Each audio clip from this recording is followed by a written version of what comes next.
Tu t'apprêtes à débuter ta quête en tant que rédacteur ou rédactrice technique et tu te demandes encore qui vont être les personnes qui vont influer dans ton quotidien, qui sont les personnes, qui sont les personnages principaux de ta future vie de rédacteur ou de rédactrice technique.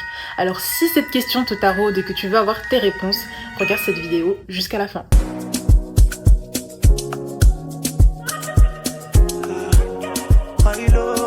Tu veux devenir rédacteur ou rédactrice technique et tu te demandes qui vont être les personnages principaux de ton quotidien. Et spoiler alerte, tu as bien raison de te poser cette question parce que tout simplement, les personnages que je vais te présenter aujourd'hui sont littéralement indispensables à ton travail parce qu'en tant que rédacteur technique, tu n'es pas la personne qui va posséder le savoir. Toutes ces personnes-là qui vont être autour de toi dans le quotidien vont te permettre de tout simplement faire ton travail. Donc pour chaque rôle, on découvrira tout simplement qui est cette personne, son rôle, son lien avec toi et un problème typique que tu peux rencontrer sur le terrain avec ce personnage-là. Pour ceux qui ne le savent pas, je m'appelle Asia et je suis rédactrice technique dans le domaine de l'industrie. Donc effectivement, les personnages que je vais vous présenter aujourd'hui, ils vont être principalement du coup liés au domaine de l'industrie. Mais on va dire qu'il y a quand même des personnages que vous pouvez retrouver dans d'autres domaines de la rédaction technique, pas forcément dans l'industrie. Donc sans plus tarder, on passe tout de suite au sujet de la vidéo. Donc pour commencer, on va parler des ingénieurs. Les ingénieurs, on en a parlé un petit peu lors du précédent épisode et on va continuer sur ce sujet-là. Les ingénieurs sont tout simplement les personnes qui vont concevoir le produit ou les systèmes. Donc généralement, vous verrez que c'est eux qui ont le savoir, mais ils n'ont pas forcément le temps de tout vous expliquer. Et c'est là que toi, tu interviens en tant que rédacteur ou rédactrice technique pour justement aller chercher cette information. Et en réalité, tu verras que tu vas passer quand même pas mal de temps à leur poser des questions. Tout simplement pour que tu puisses mieux comprendre le système, le produit ou la machine, tout ce que vous voulez. Ensuite, tu vas avoir les dessinateurs. C'est tout simplement les personnes qui vont créer les plans. Donc ça va être les plans des produits, les plans des machines et il faut que tu te rendes bien compte que sans ces personnes-là, du coup, tu ne pourrais pas du tout visualiser tout ce que les ingénieurs t'expliquent sur le produit. Et il faut savoir que tu vas souvent aussi devoir travailler avec les dessinateurs parce que c'est eux qui vont te permettre d'avoir les visuels, enfin certains visuels dont tu vas avoir besoin pour les inclure dans ta documentation. Et c'est souvent d'ailleurs avec les dessinateurs que tu devras interagir, notamment pour pouvoir avoir des infos si tu n'as pas compris quelque chose sur un plan. Et c'est pour ça que l'une des compétences que tu retrouveras souvent dans les offres d'emploi en rédaction technique, ça va être la lecture de plans.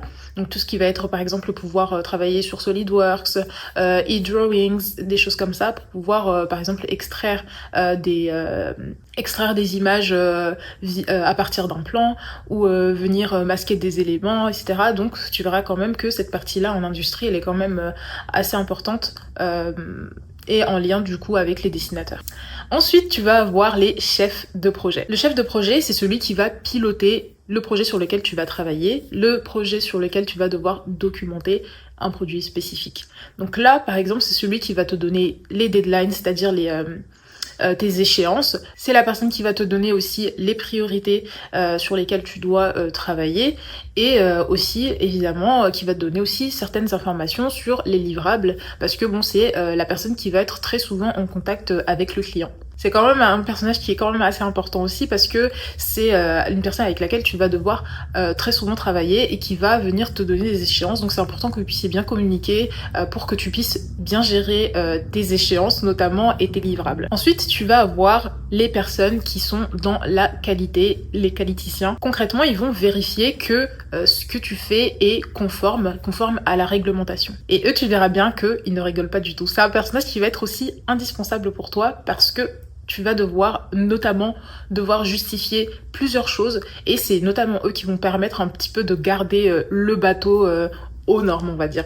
Souvent, c'est des personnes qu'on va considérer comme très très strictes, etc. Sauf que, évidemment, ces personnes-là, elles sont indispensables parce que c'est elles qui vont permettre de faire en sorte que ce qui est produit reste conforme et surtout que ce qu'on produit puisse être commercialisé sans problème parce que souvent la réglementation c'est quelque chose que beaucoup voient comme quelque chose de chiant on va dire, sauf qu'il faut bien que quelqu'un s'y colle parce que c'est indispensable et que sans ça on peut tout simplement pas avancer. Donc voilà, c'est un personnage qui est important pour toi. Et voilà, tout simplement aussi parce que, comme j'ai pu l'évoquer dans mes épisodes précédents sur notamment la directive machine ou le règlement UE, Pour que tu puisses rédiger, il faut que tu suives certaines règles et ces personnes-là pourront notamment t'aider à te donner aussi un cadre et des informations supplémentaires dont tu vas avoir besoin pour ton travail. Ensuite, tu vas avoir les automaticiens ou les ingénieurs système. C'est tout simplement eux qui vont gérer toute la partie sur l'automatisme, la programmation ou le fonctionnement du système, du produit en question ou de la machine. Et ton rôle à toi, ça va être justement de comprendre ce qu'ils ont pu faire pour pouvoir le traduire de façon simple et compréhensible à un utilisateur. Et typiquement, dans un cas concret que je peux vous donner avec les automaticiens ou les ingénieurs système, ça va être que eux, ils vont programmer les IHM par exemple. Et toi, derrière, tu vas par exemple devoir te mettre en contact avec eux pour qu'ils puissent te transmettre les captures d'écran des IHM. Les IHM, c'est les interfaces homme-machine que vont utiliser les opérateurs pour faire certaines opérations sur le produit ou l'équipement.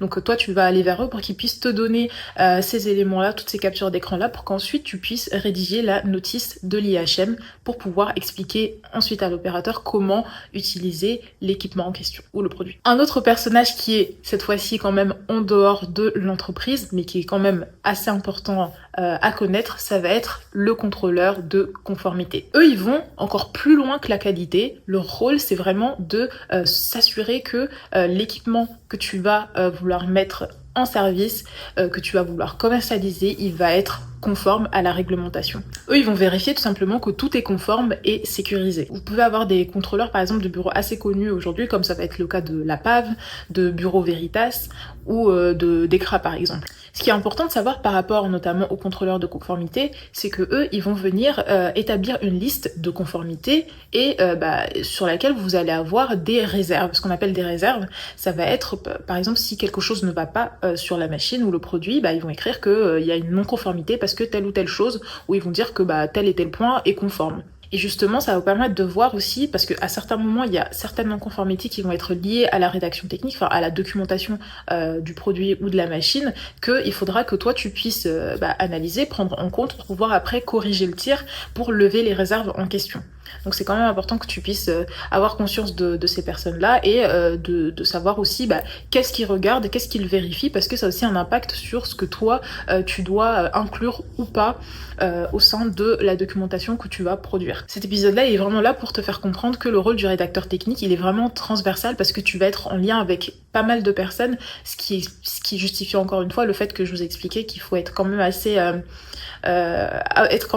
l'aise en termes de communication, parce qu'il faut que tu puisses travailler avec différentes personnes et prendre surtout en compte les contraintes de ces personnes-là, parce que souvent, comme ça va être le cas des ingénieurs, des automaticiens, etc., c'est des personnes qui n'ont pas forcément beaucoup de temps à vous accorder. Donc vous devez faire quand même être force de proposition et pouvoir justement essayer de comprendre certaines choses par vous-même, être curieux surtout pour que vous puissiez être plus à l'aise sur la compréhension des produits et pouvoir donner une documentation qui va être bien faite et qui répondra aux besoins et surtout à la réglementation qui lui est applicable. Donc si tu veux être un bon rédacteur technique ou une bonne rédactrice technique, tu dois comprendre que ce n'est pas juste bien écrire quelque chose, c'est de savoir bien collaborer avec tous les personnages qui vont être autour de toi dans ton quotidien. Et c'est vrai que ça peut être quand même assez perturbant parce que tu arrives dans un environnement en tant que rédacteur technique où tu vas te dire rapidement que tout le monde est expert, tout le monde maîtrise le sujet, maîtrise la technicité du produit, sauf toi. Donc voilà, c'est vrai que ça représente quand même un défi qui est important, mais je pense que c'est ça aussi le côté qui est intéressant derrière, parce que ça te permet d'être, si tu es curieux du domaine en question et que tu as choisi ce domaine-là parce que tu l'apprécies, tu vas juste trouver ça intéressant de pouvoir en apprendre un peu plus chaque jour. Donc c'est la fin de cette vidéo, j'espère encore une fois qu'elle vous aura servi, qu'elle t'aura servi, et voilà, si tu as des questions sur l'un des personnages de ta future vie que j'ai cité, alors n'hésite pas à poser tes questions en commentaire et je me ferai un plaisir d'y répondre. Et je te dis à la semaine prochaine pour un nouvel épisode de cette série sur la découverte de la rédaction technique.